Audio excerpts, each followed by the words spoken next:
name's Angel, and this is me doing art just simply for art's sake. This art vlog is very random in a sense how our life is. I find that here on Earth we live two worlds. One is a reality where we eat, sleep, work, and repeat.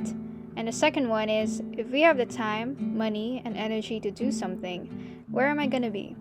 And my answer for that is definitely to become a full-time artist. And that became a problem for me. It came to the point where I can no longer enjoy my present life because I wanted to achieve more from my art. By doing so, I kept on building these expectations that instilled fear instead of hope and excitement. I fear that until now I still haven't figured out what my art style is, and because of that, I stopped doing art for fun. That led me to not doing art at all, which is sad. Very sad. But then one day, never mind. It's not one day, but through constant act of self-reflection and lots and lots of thinking and also Googling and YouTubing, I realized that there's no ending in our art journey. That we should never forget to enjoy the process of doing art. Instead of saying I should do art today because I need to, I'm just gonna pick up my pencil and paper because I want to. I love it. And that changed my life completely. Like 50%. Yeah, I'm still in the process of instilling it to my life slowly, but I'm liking it better now compared to before.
Last year, I think all of us were busy during the holidays, so I also didn't have a lot of time to paint.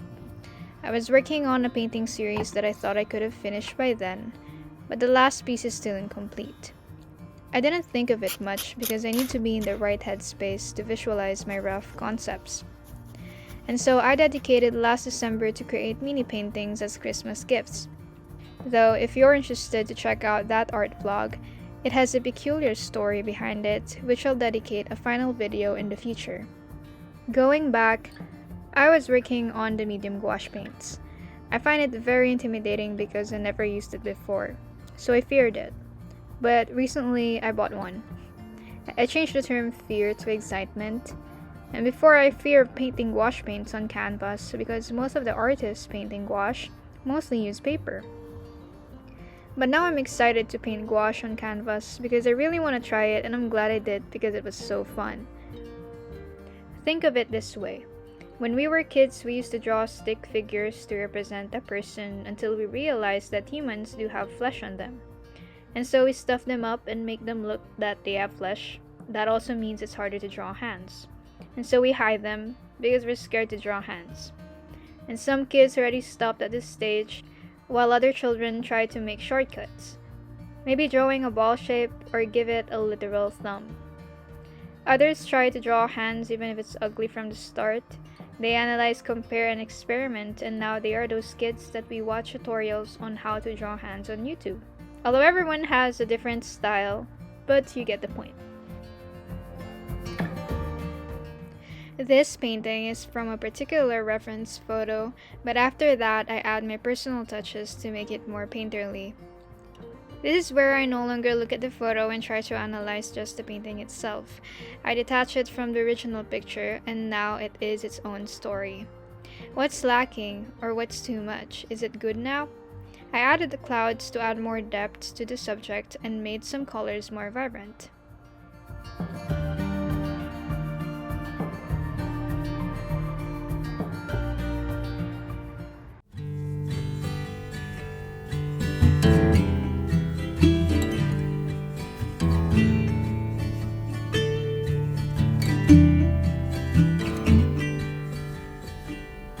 Rusty red on her shoulder, I was cleaning her shoe when it clicked on the trot over in the bright morning dew.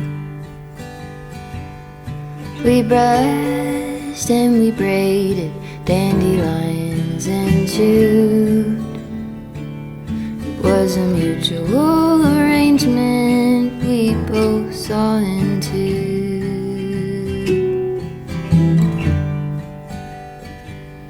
Can she walk in the fire? Can she run in the rain?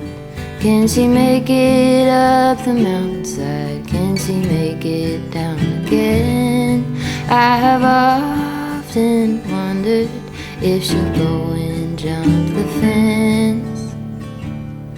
Will she keep on moving onward or stay in what could have been?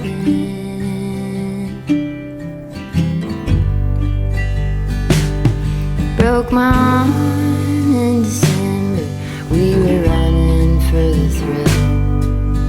You turned in the canyon to the snowbank where I fell. Even still I remember knowing she could feel it too. Was a mutual arrangement, we both knew what to do. She had a star on her forehead that was easy to find. When I let down her bridle, saw into her hazel eyes. We had a deep understanding, never had to use. I have hopes with my art journey, even though that it would take slow. It's not even a race. I don't want to remove that part of me where I enjoy doing art for fun. And recently, I guess things are falling into place. I have some art opportunities coming this year, and I'm grateful for. And I'm hoping to sell more paintings these coming months. To pursue passion is not always sunshine and rainbows. It's a lot of work and effort, but it will always be worth it. I hope you enjoyed this video to anyone who's watching, and I'll be painting bigger paintings soon, so stay tuned. Onward or stay in what could have been? Will she keep on moving onward or stay in what could have been?